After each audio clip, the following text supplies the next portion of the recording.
வணக்கம் and welcome to doctor. நாங்கள் எப்படி இருக்கணும்? பொதுவாக பார்த்தீங்கன்னா இந்த 40+ இயர்ஸ் ஆனாலே வந்து எல்லாரும் அவதிப்படுற ஒரு விஷயம் என்னென்னா இந்த ஜாயிண்ட் பெயின், எஸ்பெஷலி முட்டு வலி தான். ஆனால் இப்போ இருக்க காலகட்டத்தில் பார்த்தீங்கன்னா வயசானவங்க மட்டும் இல்லை, யங்ஸ்டர்ஸ் கூட அவதிப்படுற ஒரு முக்கியமான விஷயமா மாறிடுச்சு. ஸோ இந்த ஒரு வாரம் முழுக்க மூட்டு வலி அண்ட் ஷோல்டர் பெயினை பற்றி தான் பார்க்க போகிறோம். ஸோ இதை பற்றி பேசுகிறதுக்காக நம்ம கூட ஆர்த்தோமெட் ஹாஸ்பிட்டல்ஸோட arthroscopy and joint reconstruction surgeon doctor Zubair Khan இருக்காங்க. வாங்க அவர்கிட்டயே பேசுவோம். வணக்கம் டாக்டர். ஸோ டாக்டர், இன்னைக்கு முதல் நாளான இன்னைக்கு வந்து நம்ம மூட்டு வலிக்கான முக்கியமான ஒரு ரீசனான லிகமெண்ட் இன்ஜரியை பற்றி பார்க்கலாம்ல டாக்டர்? சரிங்க. ஸோ ஸ்பெஷலி வந்து லிகமெண்ட் இன்ஜரி அப்படின்னு, அதாவது ஜவ்வு தேஞ்சு போயிடுச்சுப்பா, ஜவ்வு வந்து பிரச்சனை வந்துருச்சுப்பான்னு கேள்விப்படும். எக்ஸாக்ட்லி இந்த லிகமெண்ட்னா என்னன்னு கொஞ்சம் சொல்லுங்க டாக்டர். லிகமெண்ட்னா என்ன அப்படின்னு சொன்னீங்கன்னா, இப்போ நம்ம ஒரு மூட்டுக்குமே வந்து ஸ்டெபிலிட்டி, தட் இஸ் ஸ்ட்ரென்த் கொடுக்கறது அந்த லிகமெண்ட் தான். ஓகே. அது வந்து எக்ஸாக்டாக சொல்லணும் அப்படின்னா வந்து நார்கள் சொல்லுவோம். ஓகே.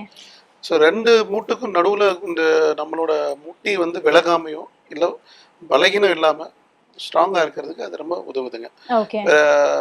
தொடை எலும்பும் கால் எலும்பும் மூட்டை வந்து சேர்க்கறதே அது அந்த லிகமெண்ட் தான்.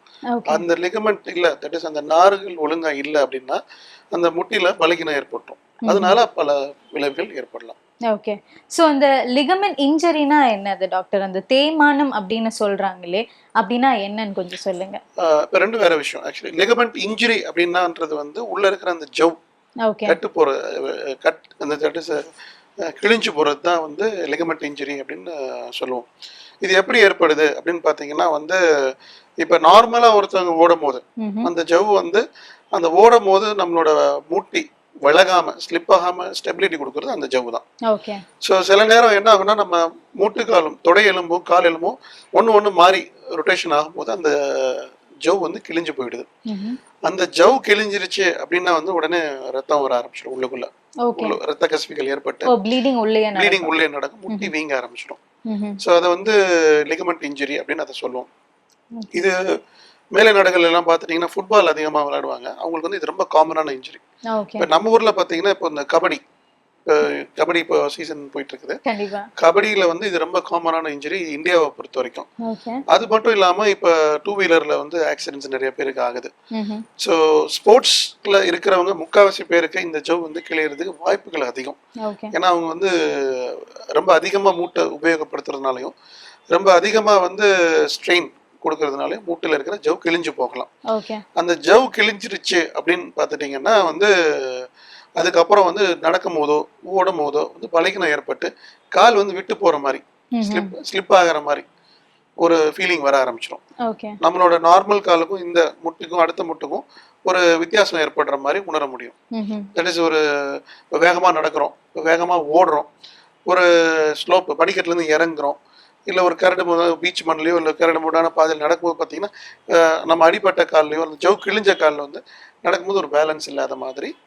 ஸோ இமீடியட்டாக அந்த ஒரு ரிசல்ட் இருக்குமா டாக்டர்? இப்போ வந்து ஸ்போர்ட்ஸ் விளையாடுறவங்களோ இல்லை திடீர்னு வந்து அந்த லிகமெண்ட் டேர் ஆச்சுன்னா அந்த வீக்கம்ன்றது அந்த பெயின்ன்ற விஷயங்கள்லாம் இமீடியட்டா நடக்குமா இல்லை நாளடைவில் நடக்குமா டாக்டர்? அடிப்பட்ட உடனே வலி இருக்கும். ஓகே. அடிப்பட்ட உடனே வலி இருக்கும். பட் ஆனால் அது வந்து மருந்து மாத்திரைகள்ல இனிஷியலாக வந்து அந்த வலி குறைஞ்சு போயிடும். வீக்கமும் வந்து ஐஸ் ஒத்தடாத மாதிரி வைக்கும்போது வத்திடும். சில பேருக்கு வந்து அதோட எவ்வளோ தூரம் அது அடிபட்டிருக்குன்றத பொறுத்து தான் இம்பாக்ட். ஸோ அந்த ஜவ் எவ்வளோ கிழிஞ்சிருக்கு, அதை சுற்றி எத்தனை, இப்போ முட்டிக்குள்ளே பார்த்தீங்கன்னா வந்து மொத்தம் வந்து 4 விதமான ஜவ்வுகள் இருக்கு.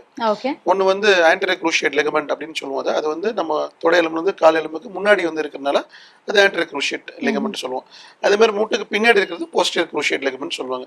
இது ரெண்டு தான் மெயின் கன்ஸ்ட்ரக்ட். அது போக ரெண்டு முட்டிக்கும் சைடில், முட்டியோட சைடில் இருக்கிறது கொலாட்டரல் லிகமெண்ட்ஸ்னு சொல்லுவாங்க. ஸோ மொத்தம் 4 லிகமெண்ட்ஸ் இருக்கு. இது இல்லாம வந்து நம்ம ரெண்டு முட்டியும் வந்து பேலன்ஸ் ஆகிறதுக்கு இன்னொரு முக்கியமான ஒரு டிஷ்யூ என்னன்னு பார்த்தீங்கன்னா மெனிஸ்கஸ்ன்னு சொல்லுவோம். அதுலதான் வந்து மூட்டு பேலன்ஸ் ஆகுது. நம்மளோட ஃபுல் வெயிட், அதை ஷாக் அப்சார்பர்னு சொல்லுவோம். நம்மளோட பாடி வெயிட் வந்து அந்த மெனிஸ்கஸ் வழியா போய் தான் கீழே இருக்கிற பாகத்துக்கு போய் பாதத்துக்கு போகுது. ஸோ அது வந்து ரொம்ப முக்கியமான ஒரு ஸ்ட்ரக்சர். இது எல்லாமே வந்து அதை சுத்தி இருக்கிற காட்லேஜ், ரெண்டு முட்டியுமே கவர் ஆயிருக்கும் அந்த காட்லேஜ். அந்த காட்லேஜ்ன்றது வந்து தேய ஆரம்பிச்சுனாதான் ஆர்த்ரைட்டிஸ்ன்னு சொல்றோம். ஸோ ஒரு சாதாரண லிகமெண்ட் இன்ஜுரி ஆகி கால் ஸ்லிப் ஆகி தேஞ்சு ஆகிறது தான் ஆர்த்ரைட்டிஸ். Okay. ஆரம்பத்துல வந்து இந்த ஜவ் ligament கிழிஞ்சதுல லிகமெண்ட் டேர்ல ஆரம்பிச்சு அதுக்கப்புறம் இந்த ஸ்போர்ட்ஸ்ல வர்றவங்களுக்கு இது ஆரம்பிச்சு அதுக்கப்புறம் வந்து தேய்மானத்துக்கு போயிடுது அது. ஓகே. ஸோ நீங்க சொன்னீங்கல்ல டாக்டர், இப்போ சில பேருக்கு வந்து ரொம்ப மினிமல் லெவல்ல நடந்ததுன்னா வந்து அது இம்மீடியட்டா மெடிசின் கொடுத்தா அது சரியாயிடும். பட் இதுவே வந்து அவங்க வந்து கேர்லெஸ்ஸா விட்டுட்டாங்கன்னா ஒரு டெவலப்மெண்ட் நடக்கும் இல்லையா? ஸோ அப்போ கூட அவங்க என்னன்னா நினைச்சுக்கலாம் ஒரு நார்மல் நீ பெயின் தான். ஏன்னா நீ பெயின்ற ஒரு விஷயம் வந்து இப்போ ரொம்ப காமனா இருக்கு ஆமா. எல்லாருக்குமே ஆஃப் ஆல் ஏஜ் கேட்டகரி. கண்டிப்பா. ஸோ இந்த ஒரு பெயினுக்கும் ஒரு நார்மல் நீ பெயினுக்கும் எப்படி மக்கள் வந்து டிஃபரன்ஷியேட் பண்ணலாம்? இதுல முக்கியமான விஷயம் பாத்தீங்கன்னா அடிப்பட்ட உடனே நம்ம எதுக்கு மருந்து கொடுக்குறோம்னா அந்த வலியும் அந்த வீக்கமும் மத்துறதுக்கு தான். But அதுக்கப்புறம் அவங்க டாக்டரை சந்திக்கணும். ஓகே. சந்திச்சு எலும்புல எதுவும் உடைஞ்சிருக்கா இல்ல உள்ள எதுவும் ஃப்ராக்சர் சிப் ஃப்ராக்சர்ஸ் மாதிரி எதுவும் இருக்குதா அந்த மாதிரி இருக்கிறது ஒரு எக்ஸ்ரே மூலியமா பாக்குறது ரொம்ப அவசியம். இப்போ எக்ஸ்ரேல நார்மலா இருக்கு அப்படிங்கும்போது வீக்கம் தொடர்ந்து இருக்கு நடக்க முடியும் போது ஸ்லிப் ஆகிற மாதிரி இருந்தா அப்போ ஸ்கேன் ஒன்று பண்ணி பார்ப்போம். ஓகே. பொதுவா இந்த ஜவ் கிழிஞ்சிருக்கிறத வந்து ஒரு ஆர்த்தோபெடிக் டாக்டர் போய் பார்த்தாங்கனாலே அவங்களால இதை கண்டுபிடிச்சு சொல்ல முடியும் ஜவ் கிழிஞ்சிருக்கா இல்லையா அப்படின்றத கிளியராகவே சொல்ல முடியும். எடுத்த உடனே சொல்ல முடியாது. ஒரு 4-5 நாளுக்கு அப்புறம் அந்த வீக்கெல்லாம் வத்தினதுக்கு அப்புறம் பார்க்கும்போது தான் கிளியரா தெரியும் ஓகே. எவ்வளவு தூரம் கிழிஞ்சிருக்குன்றத கரெக்டா அக்சஸ் பண்ண முடியும். ஸோ ஜென்ரலா இது இந்த மாதிரி ஜவ் கிழிஞ்சவங்க அடிபட்ட உடனே செய்ய வேண்டிய முதல் இது வந்து ரெஸ்ட் கொடுத்துட்டு ஐஸ் ஒத்துணை வச்சு இது பண்ணதுமே அந்த வீக்கம் வலி குறைஞ்சதுக்கு அப்புறம் குறைஞ்சிடும். அதுக்கப்புறம் வந்து அவங்க வந்து ஒரு மருத்துவரை அனுபவம் தட் இஸ் ஒரு ஆர்த்தோபெடிக் டாக்டரை பார்த்தாங்கன்னா இந்த மாதிரி எவ்வளவு தூரம் கிழிஞ்சிருக்கு அப்படின்றத அவங்களால கரெக்டா சொல்ல முடியும். ஓகே. அந்த மாதிரி சொல்லி டாக்டர் பார்த்ததுக்கு அப்புறம் ஃபர்தரா நம்ம பண்ணக்கூடிய விஷயம்ன்றது வந்து எம்ஆர்ஐன்னு ஒன்று.